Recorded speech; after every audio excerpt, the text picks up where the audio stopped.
So let me get my ducks in a row. Okay, so good afternoon, both of you. Thanks for your time in attending today. I really appreciate you attending. I know you're super busy and there's lots of events on LinkedIn for you to attend. So I hope to make this a really worthwhile 45 minutes or so for you. And I will ask you for your feedback at the end in the form of a poll as well. It normally takes about 45 minutes, but with the new content, who knows? But I definitely won't keep you any later than 5 o'clock. So this workshop, like all of my kind of training workshops, features a lot of interactivity, not so much as it used to, but a little bit. So whenever you see these two little guys, there's no sitting back like them and eating your popcorn. This is where I want you to get involved and tell me something. So we'll kick that off with a quick poll, just asking you what your one main aim is from attending today. So you should see that on your screen now, if you can click the correct button. Okie dokie, brilliant, that's good. Thank you for that, gents. I think I know who's who in that one. It's quite easy, maths, that one. Okay, brilliant. So you're here to, in this live workshop, to understand the principle of how to stand out and win interest from investors and customers. So what I'm going to be taking you through are these 4 stages. I'll talk to you first of all about the difficulties in growing a technology company and why it's necessary to have this methodology. I'll then take you through what investors are looking for and, importantly, how they go about actually getting deals. I will tell you the #1 skill that investors want you to master in order to attract their attention. And I will outline this new approach that you can implement today, whether it's on your marketing or whether it's to raise interest in your technology company, to win those customer interest and investor interest. So it's fairly action-packed, so I'll make a start. So I'll just start by giving you a quick introduction to myself, so that you know I'm not just some random bloke off the internet. He says, confidently moving his screens around. Okay, there we go.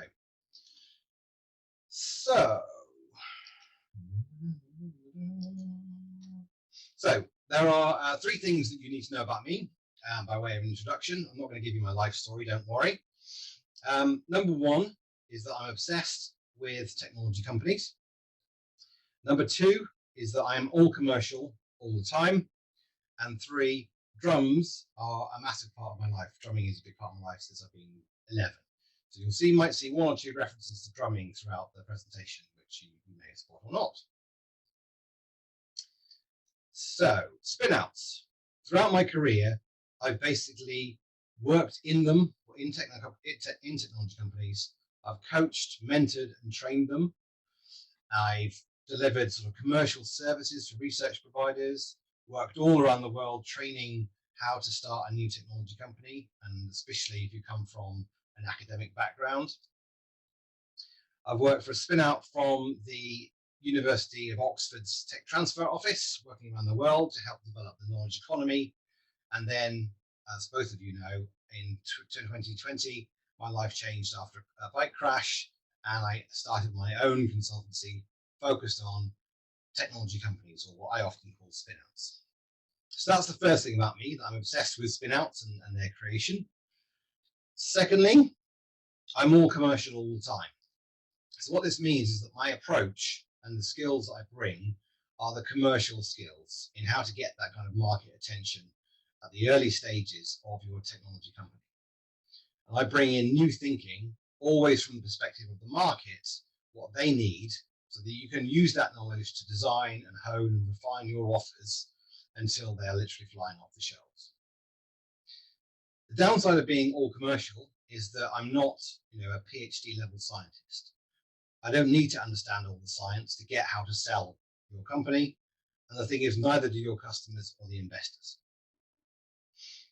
And the third thing, drums, you'll see them pop up throughout the presentation, and you'll wonder, and that'll hopefully bring some sense as to why this random drum kit disappears in the middle of the frame. So that's me. I've been doing this for about 22 years, and oh, lots of duplicates here. My notes is very complicated. There we go. So what I really discovered uh, in the course of my recovery in 2020 and starting this company was that my passion lies wholly in the creation of value and impact from science. It doesn't matter whether that's data science and IT and developing an app, or whether it's the latest clinical or medical device. What I'm interested in is that science makes a difference in the world. It solves the problems that exist in the world. It doesn't just create publications that sit on shelves and create dust. And technology, this is where I have my little sort of bugbear, because the word technology, when you say technology startups, everyone thinks that's just information technology. But to me, it's not. Technology is any product that involves a technological component. So it could be life sciences, it could be agri-tech, it could be fintech. It doesn't all have to be digital. And therefore, I will refer to these companies as technology companies, but also they can be thought of as kind of innovation companies. They're bringing something genuinely new to the market. So that's who I work with and why I do what I do. So in those 22 years and the past 18 months, which have been spent talking with founders, with investors, with everyone who works in this kind of area for supporting technology, science and technology companies, I've learned these three really big mistakes that many technology companies are making. Number one is that they can be overly focused only on the money. So this kind of manifests itself as companies that live from one funding round to the next. All they're thinking of doing is getting more funding in so they can further develop the technology and to the level and the specification that they think is right. And then when they've got to maturity, they either look for an exit or try and launch into the market and hope what they've been developing is actually what the market needs. And that therein lies the problem. The focus for a technology company, the money is an enabler to get you to where you want to go, but the main core focus should always be, this is my golden rule, should always be on the market. What problems exist in the market that your technology solves? How do you solve it better than what's currently out there? How much of a difference, how many benefits would arise from using your solution as opposed to what's already out there? And when you view life through that lens, then you find yourself constantly iterating and improving your offer in line with what your customers are telling you. And from that, far better, far more successful technology companies arise. So that's number one. Number two is that many technology companies, especially from an academic background, they come from a university, will focus an awful lot on selling what the product is. And you might think, so what? But the problem is, as I'll demonstrate later on in this workshop today, is that you're trading off the quality of the science, the quality of the product, how novel and how innovative the product is. And the audience doesn't really relate to that, doesn't really understand that. If you trade off the fact that you've been an Oxford professor for 20 years, you're probably going to send out very different messages to investors than if you say, we're here to solve this particular problem in the market, which is growing at X% a year. So you should always be selling what the innovation can do in the real world, not on what it is, how it works, and how clever the science is behind it. The third point is that there's an activity that many companies, technology companies, are making, especially when they go to start in attracting investor interest, is that they do something called spraying and praying. And what that means is they create a pitch deck or a business plan or both. They get researching on the internet and they find 1,000 names of investors, and they send out cold emails to all these investors with their pitch deck attached. So you're kind of spraying it out there and praying that somebody is going to see the jewel that your company is and pick up the phone and call you. And we're going to pick apart in this workshop today why that doesn't work and why a different approach is needed. So those are the three big mistakes that I constantly observe from my 22 years of experience working in this sector, which you're not going to make from now on, right? And that's, oh yeah, let's go back to it. That spraying and praying can also be applied to companies who market themselves. You know, they haven't really narrowed down on who exactly in the market they can help. Instead, they spray messages out very broadly, hoping that they'll appeal to the target. The target market will be in there somewhere, and will read through it and then take action. Again, very low chance of success from doing it that way. So I'm going to show you in this presentation today a better way. So now let's just stop for a little bit and think about the challenge of growing a technology company. So, I'm just going to move myself out of the way. There we go. So, as with any company, you've got the stresses and issues around actually starting the company. Getting the registration done, getting it up and running, working out what your offer is, working out who the markets are. You've got all that stuff that you need to do for any company. But uniquely for a technology company, you've also got to build an offer that the customers need. And I've highlighted the word need there rather than want. Because if you're introducing something new into the market, there will be a certain amount of resistance to taking on board something that's new if it's not massively better than their current approach. So they might want to change to your new product because it gives them a 5% advantage, but the actual process of changing to it might be so complicated that they just won't take action. If you can target an offer based around a real live problem that isn't addressed, isn't solved, isn't currently fixed by anything out there at the moment, they have that need to buy your product, and that's a much more compelling proposition you want to be putting yourself in front of. Secondly, you've also got to develop and test a brand new product. And what you don't want to be doing, because the process of developing and testing it is very expensive, is doing all that work and then deciding you're going to start to engage with the market. Because the chances are you will waste a lot of your effort designing a feature or a way it works you haven't actually tested that customers actually give a damn about. So you've got that kind of development going on at the same time as you're building up the company, building up the branding, building up your positioning, building up your marketing. And then the final one, you've also got to find money to finance that development and testing until it's ready to sell. And that includes getting over all the regulatory barriers that might exist between you selling your product in the market. So do you need FDA approval or European Food and Drink, European Food Safety, EFSA approval? Are there particular regulatory hurdles like CE marking you have to get in order to be able to legally supply your product in the market? So all of those things take a lot of time, effort, and cost. So that's the challenge that technology companies have. And the statistics bear witness to how difficult this process can actually be. 9 out of every 10 technology startups fail. And I use the inverted quotes there because that's failure in the eyes of the people that invested in them at an early stage. They may be successful, they may start selling things, but if they don't return the level of investment that their seed round investors wanted, then they'll be deemed a failure and therefore find it very difficult to raise a future round. So this is a complicated area in which to work, where the risks are high, but the rewards are even higher when you get it right. And that's principally what I'm concerned about, helping you get it right. So I'm going to take a little bit of time now, because I think this is important, to describe a concept that I call the valley of death. It's not just me, a lot of people do.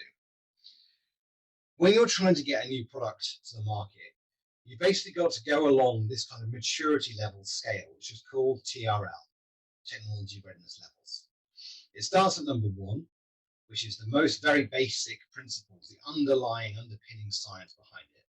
And they go all the way from 1 to 9 until that's technology readiness level number 9 is when a fully functioning at real scale, in real time prototype is in the market and delivering. So what you've got to do is you've got to advance the maturity level of your technology at the same time as building the company. Now, the good news is, to do this, there are funds available. So governments put money into basic research, into the underpinning research, which underpins new innovations and discoveries. And that money goes out to universities, to companies, through government funding. On the other end of the valley, other side of the valley, you've got commercial funding. So this is money coming straight from companies via purchasing your product at the very later levels, level 9, but also earlier stage investors. So venture capitalists, business angels, these sorts of funding will start to get, they'll have a little bit more of an appetite for risk than a pure commercial company will. And no one of us is going to go out and buy an iPhone that is not fully tested. We don't know whether it's worked. We don't have that appetite for risk. But an early stage VC might go, yeah, but if you fix this and this, then we'd have this huge market available. That's why they'll take this risk and put their money in. So they will put more money in sort of technology release levels 7, 8. Okay? So if you plot that money on a graph, it looks a bit like this. On the left-hand side, basic research funded by government. On the right-hand side, commercial funding from investors, companies, angels, etc. And there you can start to see there is a valley of funding in the middle, which is called translational funding, which is basically translating from an early stage concept that works in the lab, or maybe it works even on paper if it's a piece of software, to something that works at nearly full scale later on. And the dip in this funding between what's available from the government and what's available commercially is called the Valley of Death. And it's named right because the Valley of Death is where technology companies who haven't demonstrated the value of what they're doing to the commercial world will fail to attract the funding needed to advance the level of their development so that they've got something that they can actually go out on the market and sell. So that is what's called the Valley of Death. So I'll put this into some kind of useful framework for you. If you take a hardware product, let's say it's a diagnostic test for the food industry, then technically the early readiness levels 1, 2, and 3 are up to the point where you've got a proof of concept that this might work, and it works in the laboratory, but it's probably held together with sticky tape and rubber bands. It's not something that you could sell. Then you've got the translational funding is getting a more and more advanced prototype ready. So it's validated in the lab, so you can do it again and again. Then you would validate it in a relevant environment, like a pilot plant. Then you would demonstrate it at a full scale on the production line. And then 7, you've got a prototype that can be used in their environment. Then you go through the kind of the qualification, the testing, the validation processes until you've got a fully commercial off-the-shelf product. And these levels also work for software companies. So again, basic principles, the proof on paper, a concept that works on paper, that an app can be developed. Let's say it's an app for mindfulness, putting people in touch with coaches, big gaps go along. That prototype might exist only on paper at level 3 when the government funding runs out or grant funding runs out. And you've got to get it all the way into something that can be tested by a group, and it can be an app that people can download and test at number 7. You've got to get it all that way, all that development work. You've got to get that funded somehow. And that's what is the biggest challenge, is getting that translational funding in the Valley of Death for your technology concept to advance it to a level that you can take it to investors. They can go, yeah, I can see that works. I can see how we tweak it. And there's something that de-risks it for them. But right in the middle of the valley, the risks are really high and the chances of getting funding are lower because there's less funding about. So that's a bit of theory, but hopefully it kind of illustrates the journey that you've got to make for your technology company. Because there's you on the left-hand side. You've just done your research into developing your new products at a concept stage, and you want to get over the Valley of Death, all these fishes and things in the way, and mollusks, and you want to get it into the market. So how are you going to cross the valley of death? Well, in an ideal world, somebody would come along and they would get what you're doing and they would go, yeah, I get this. I'm going to back it all the way. I'm going to give you all the money to make it safely over, all the testing, all the development that's needed, safely over the valley of death into the market. And the, the analogy I use for that is this little device. So if you've seen the not the latest, but the ones before that, the Christopher something, Christopher Columbus, I don't know, it'll come back to me. If you've seen the Batman movies, you know that this vehicle was something that was designed by Wayne Enterprises to build bridges for the military.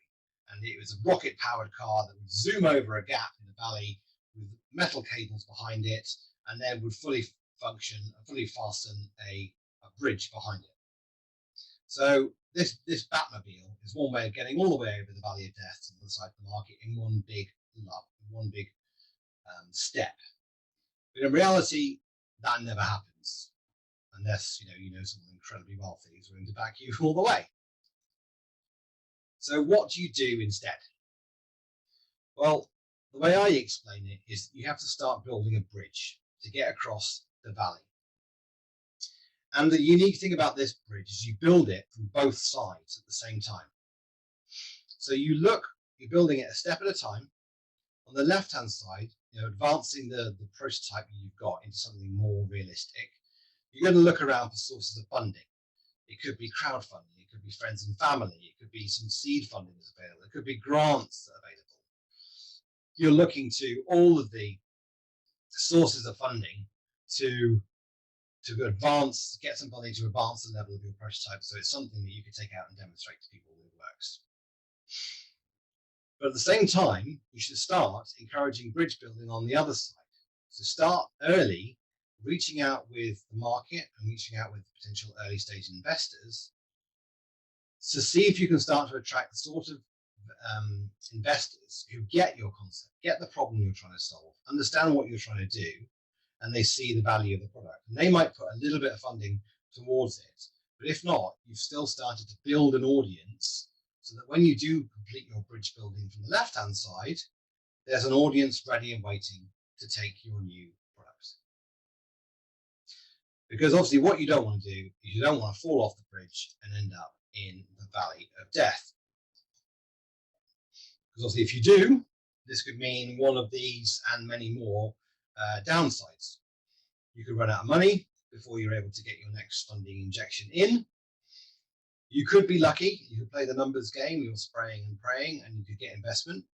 But unless you've got the time to dedicate to doing it, it could take you years. And I've seen it take 18, 24 months because it's something else you have to do on top of everything else a CEO of a tech company has to do. On top of growing the team, doing the marketing, building the brand, being out there selling, being the spokesperson for the company, building the team, overseeing the technology development. You've got enough on your plate. And then you've got to go do this full-time job to do fundraising as well. The only thing you can do is it'll just take longer. If it does take longer, then you run the risk that someone else will beat you to the punch and someone will get a similar product solving the same problem out onto the market before you. And in doing so, you do run a very high risk of burning yourself out and all that comes with that. And obviously, if the venture was ultimately failed, then you'd lose all the investment, all the time, the resources, the investment you've got so far in your company would turn to nothing. And that for me is probably leads on to the most important point. If your technology company fails, then you'll have failed to realize the vision you started out with. Most technology companies start out with a clear vision of the problem in the market they're solving. And if their technology company doesn't make it, then that problem remains unsolved. It could be poor sanitation, it could be drought, it could be hunger, it could be something as easy as a more ergonomic mouse. Whatever it is, if your company doesn't make it, then that problem still exists for the people that had it before. So none of us want that. So that's the first section, which is all about the difficulties of growing a technology company. I'm now going to switch to talking about what investors are looking for. So assuming that you're looking for early stage investment, so the first round of funding, seed funding, all the way up to the first significant round of funding, which is called Series A, these are the things that investors are looking for. So they've got, this has been formed from my research, talking with hundreds of investors over the past 18 months.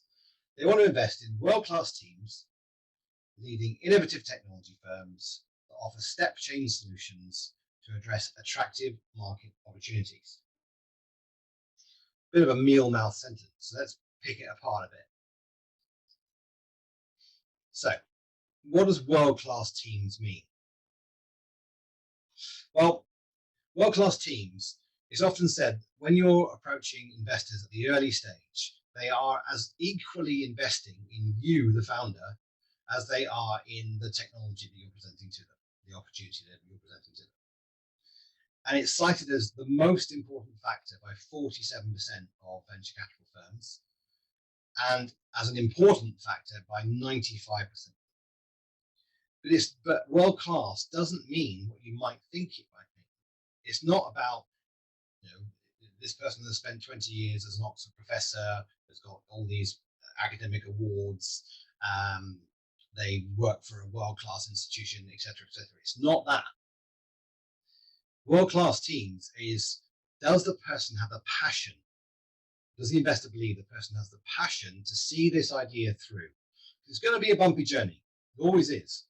So does the person have the skills, the tenacity, the enthusiasm for doing this? Do they want to make it short? Do they want to see it all the way through? Another key skill they look for is resilience. So can the founder cope with setbacks when things don't go quite well? Do they just keep going on, keep picking themselves up? And the other one is flexibility. So unless you're doing very, very late stage funding, the money that you would secure from an investor will almost certainly come with some advice, guidance, and access to the investor's networks. Often that's as equally important as the money that the companies are going for. Now, if you're as a founder, you put across an attitude that, well, I've been doing this 20 years, no one can tell me how to do it, then you're not likely to be able to be coached by the investors, and they want to see that you can take on board their advice. So that's what world-class teams means. Innovative technology means you're creating a new market, introducing a radical new way, a new radical innovation in an existing market, or you're providing the technology to underpin either. Okay, so it's got to be substantially different than what's already out there. Step change solutions for them in their language means your technology is solving problems that are not currently addressed, or so basically providing a solution that is the customers can't live without. It's so much better, so much cheaper, so much faster, etc., than the competition. And finally, attractive market opportunities. In investor speak, it used to be that attractive market opportunities were those in which they could see over $1 billion in revenues over the investment period, and it's growing. But these days, it's got much more competitive than that. So that's the bare minimum that an institutional investor will be looking in terms of market size. You want to be in the multiple billions to attract investor interest. So I've got a little bit of an exercise for you now. These two guys have appeared over my shoulder. I could do this as a poll, but I haven't set it up. Never mind. So in the chat, I want you to tell me what you think investors are looking for in terms of their priorities. So of these four, teams, technology, solutions, opportunities, what do you think investors, in what order of importance do you think investors put them? So put your order in the chat, or you can unmute yourself if you want to. Put 4, 3, 2, 1, or 1, 2, 4, 3, whatever you think. Put it into the chat just so that I can get an idea of what you think, and that'll give me a chance to have a breath of water. Breath of water? You know what I mean? Excellent. Ooh, both of you have got very similar answers. Identical, in fact. Opportunities first, then solutions, then teams, and then technology. What do you know? You've been paying attention at the back. I'm very impressed. You've actually got the right answer. This is the important thing to take away. Investors don't give a monkeys about what the technology is and how it works. They don't care. They don't understand it. They don't need to. What they do need to know is how big a market, how big a problem in how big a market is the technology solving. Then they will look to see how much better you're solving that problem than anything else that's out there already. And then they will look at the quality of your teams with regards to those kind of three skills: passion, resilience, and flexibility. And then last but not least, then they'll look at the technology. So well done, you two. You're full marks. I'm very impressed. So that's what they're looking for. They're looking for these step change solutions in big markets to solve big problems, and they've got big revenues behind them. So how do they go about finding it? This is where it starts to get interesting. If it's not interesting already. So this stat should terrify you. It terrifies me. It came from an investment company I was speaking to only last week, and they said that their firm was typical, that they receive pitches emailed in from founders, between 3,000 and 4,000 of them every year. And from those, they fund a total of around 6. So if someone's better at mental maths than me, they can do that. What's that? Is that 1 in 200? I should probably do the maths for that, but I can't do it off the top of my head. So it used to be that investors would look at least 101 opportunities for every deal that they actually made. But actually, the stats are moving in the other direction. It's getting worse and more difficult for technology companies. So this is what I don't understand. If an investment firm is getting that number of pitches every year, then why are people still continuing to contact them in that way by sending them a pitch deck and a business plan? There are 4 ways in which investors get deals. Number 1 is that cold approach. So sometimes they get an email with a pitch deck that's so good, the opportunity is presented so clearly, and it's in their sweet spot that they will do a deal. That's only 10% of the total deals that they do. The next one, networks. This is where investors are using people that they know, they're connected with, other partners of the firm, other investors, using their networks to reach out to interesting looking technology companies. Referrals is where you get someone who's already been funded by that investor. You approach that company and you find out a bit more about the investor that's put money into their company, and you get the SME who's received the funding to introduce you to their investor. Because put yourself in the shoes of an investor. Who are you going to pick up the phone to? Someone who's been ringing you every morning for the past week trying to get you to look at their pitch deck, or a call from someone that you've already put money into. It's obvious. Now, the really interesting thing is when you ask, and someone's done some really good research on this, on the big firms, in investors asking where they get their best deals from, they say in this survey that the best deals are found when they get out of the office and they go and find interesting looking companies to go and invest in. So it's not about sitting back and waiting for investors to find you. It's not about bombarding them with your pitch deck until they take notice. This is about creating a beacon, if you like, for your technology company around the offer, the problem you're solving, so that like-minded investors will start to be attracted to you. Because when you look at the stats, cold approach works in 10% of cases, referrals 30%, proactively finding companies 30%, and networks 30%. So if you're deciding to only go, if your fundraising strategy consists of producing a teaser pitch deck and emailing out every investor you can find on the planet, you're only ever going to be working in that 10%. I want you to get you working in the other 90% and ignore the cold approach. So these for me, this comes from the old version of the presentation. Let's just rewind a bit. These for me are indicators that you might have a problem in getting investor interest at the moment. If you're hearing these sorts of things, great pitch, but the investors didn't call us back, or the problem is they just don't understand our technology. These are all evidence that you might have an issue with actually appealing to an investor in a language that they understand. So they're also, kind of flags for a problem with market alignment as well, but we're not discussing that today. So these red flags are kind of warning indicators for me that you might need help with fundraising. But going back to this kind of being more proactive and standing out so that investors will come to you, how are you actually going to do that? Well, good news, that's the final third of this presentation, so you don't have to answer it.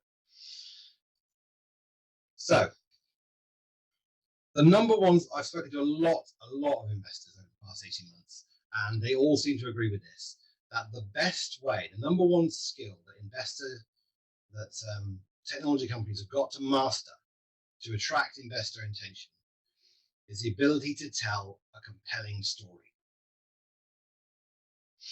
So I'm going to pick apart why this works, so you can so that I hope it illustrates. For a start, stories are magical. There is something that happens in our brains when we hear a story, particularly if it puts us at the heart of the story. We start to imagine, and it's actually been proven by scans of brain activity, we start to imagine ourselves actually in that story. So we're actually starting to get emotionally connected with that story. It's about us. And that emotional response in an audience is what you want if you're getting them to take action. Because if they just see your pitch and they go, meh, that's not going to prompt them to pick up the phone or drop you an email or look on your LinkedIn profile. You've got to go a bit further than that. And this power of storytelling is one of the fundamentals to better positioning and marketing technology companies.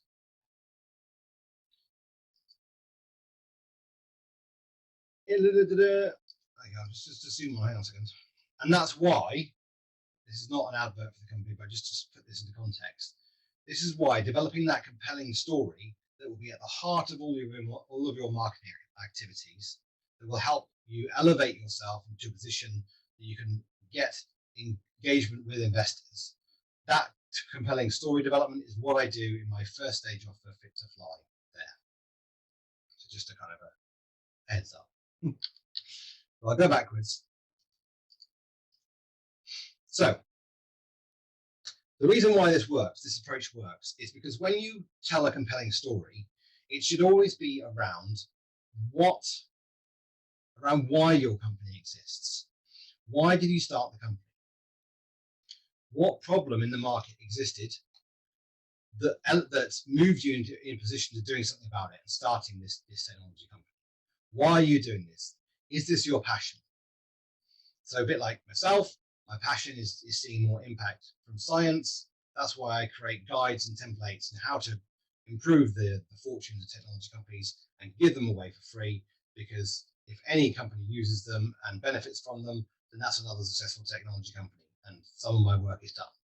So my passion for science, impact from science, goes through everything that I talk about, and it should be the same for your company. Why did you get into developing whatever it is that you developed in your company? What's the end goal? What do you want from this?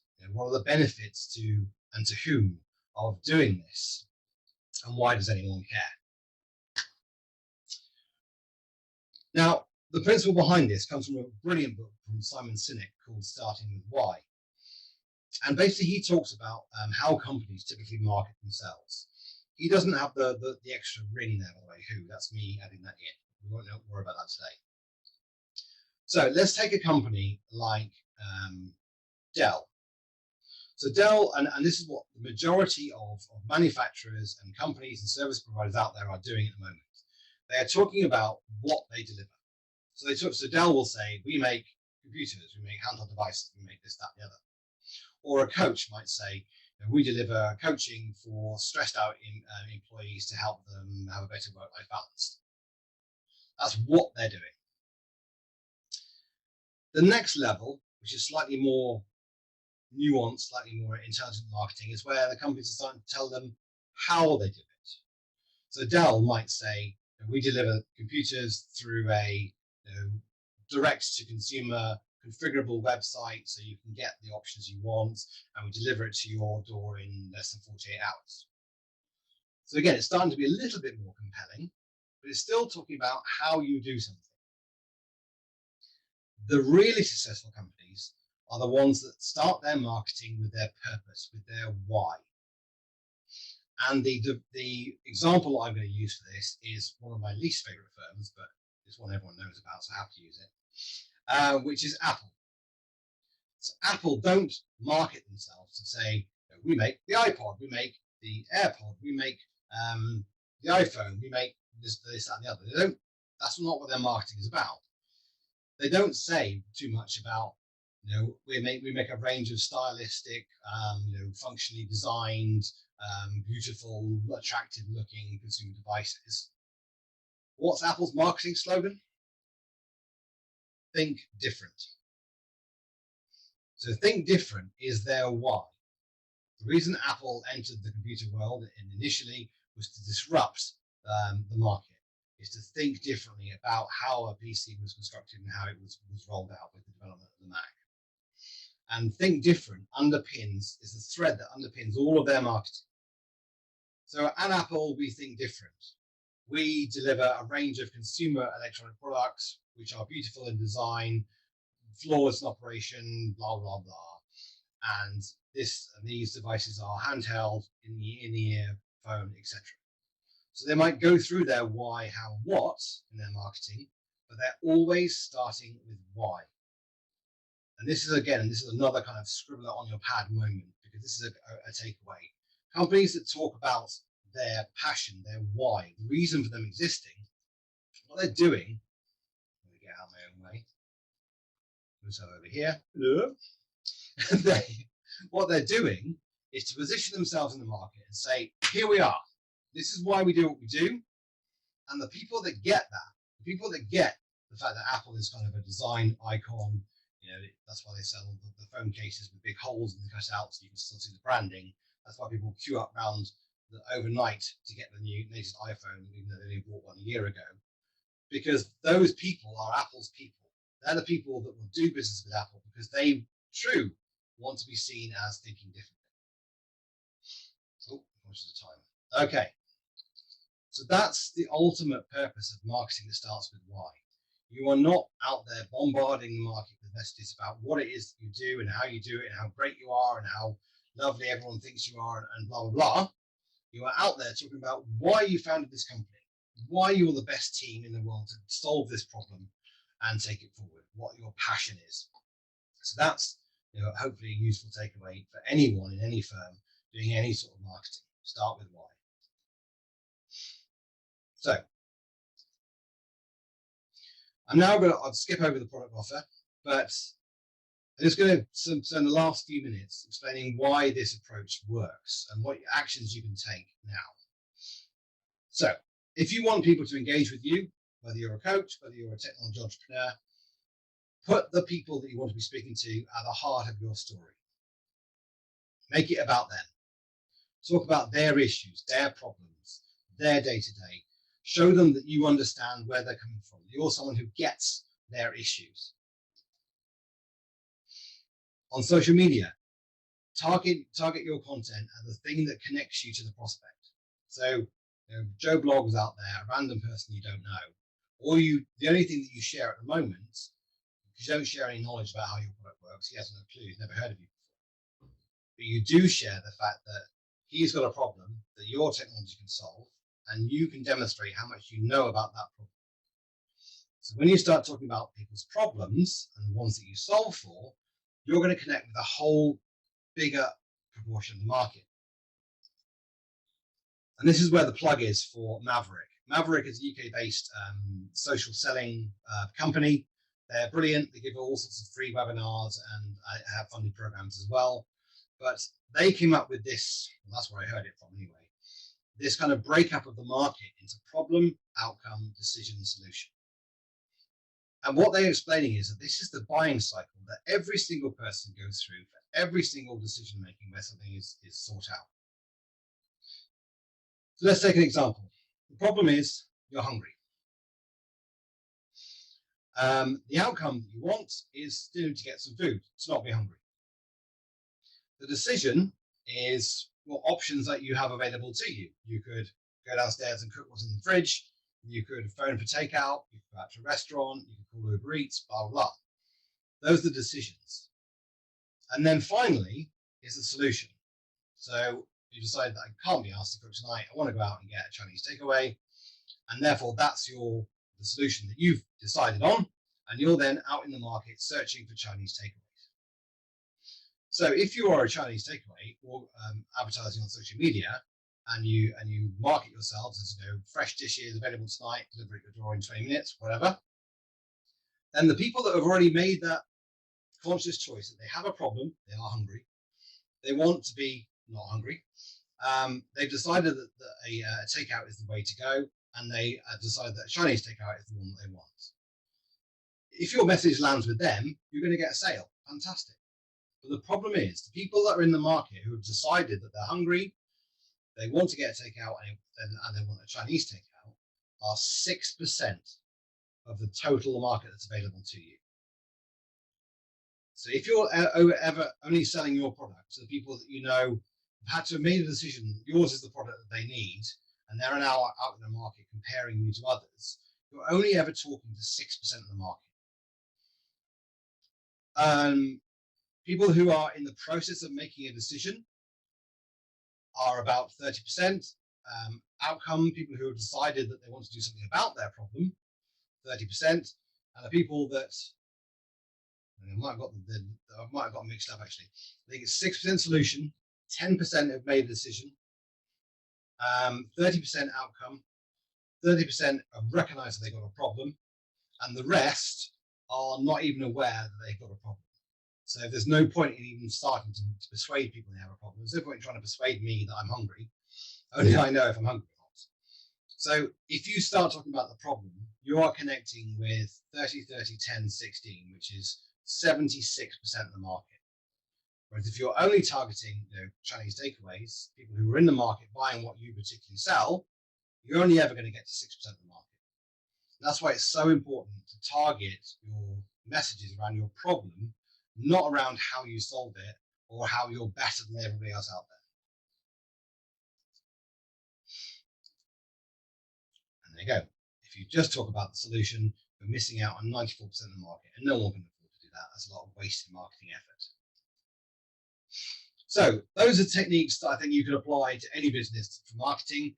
But getting back into what you can do, what you can take away from this webinar today, for if you're a growing technology company, these are the things you can do. Number one, you can stop spraying and praying. Do yourself a favor. It doesn't work. The investors don't like it. There are far better ways to do it. So stop just sending out cold emails to investors with your pitch deck attached.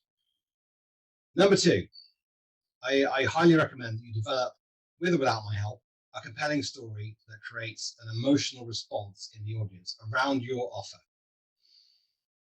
Because that's the thing that investors want you to master, so they can quickly, in literally 20, 30 seconds, get exactly what the problem is in the market is, how big it is, and how you're different.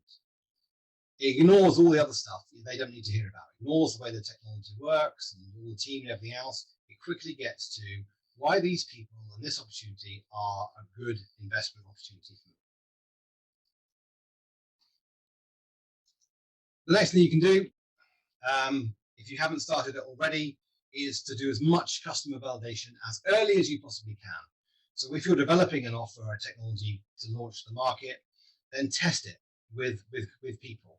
Get feedback from the market on whether this would solve the problem for them correctly. Are there any issues with it? So do that customer validation. There's never too early to start. You can do it on day one with absolutely nothing in your design pad. literally you can be going out there interviewing people to talk about what their problem is without selling them anything.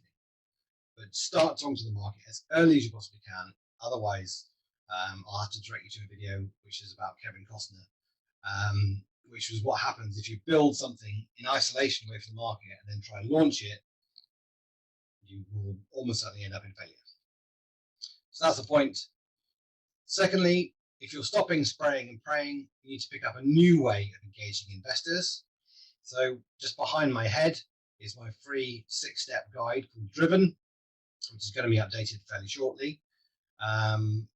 That's free and available. I'll give you a link to download it after this presentation. You should once you've got your marketing and your positioning and your messages starting to roll, then start to engage with investors that fit your profile on LinkedIn. So basically start to get noticed.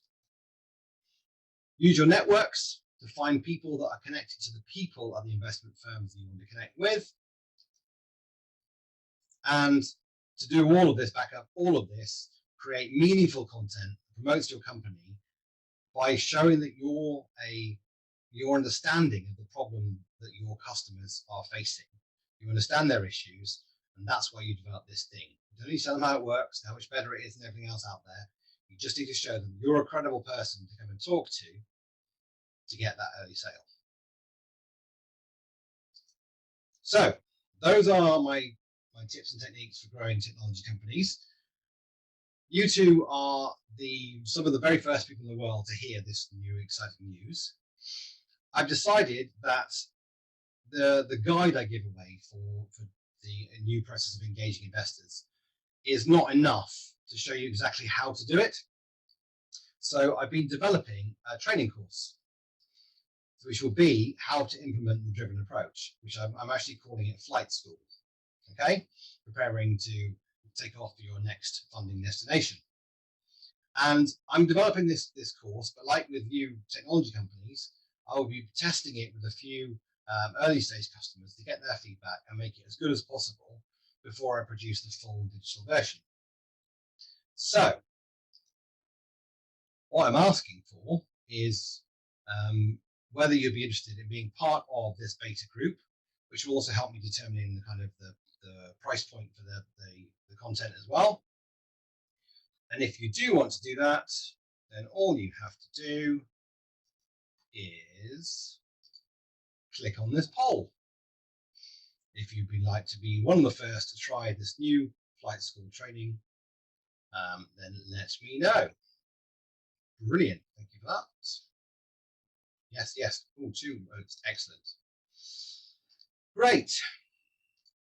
So that's come to the end of today's presentation. As a thank you for attending, I'm going to send you a follow-up email with a link on it to a section of LinkedIn where you can download these things. You'll get a copy of my approach to engaging investors called Driven. You get a copy of the video about needing pre-flight clarity for your technology company. You'll get the slides and the recording from today, and you'll also get links to my LinkedIn feed and my website as well. So I will send that in the thank you note. I'm just going to quickly look at my notes, see if I've missed anything.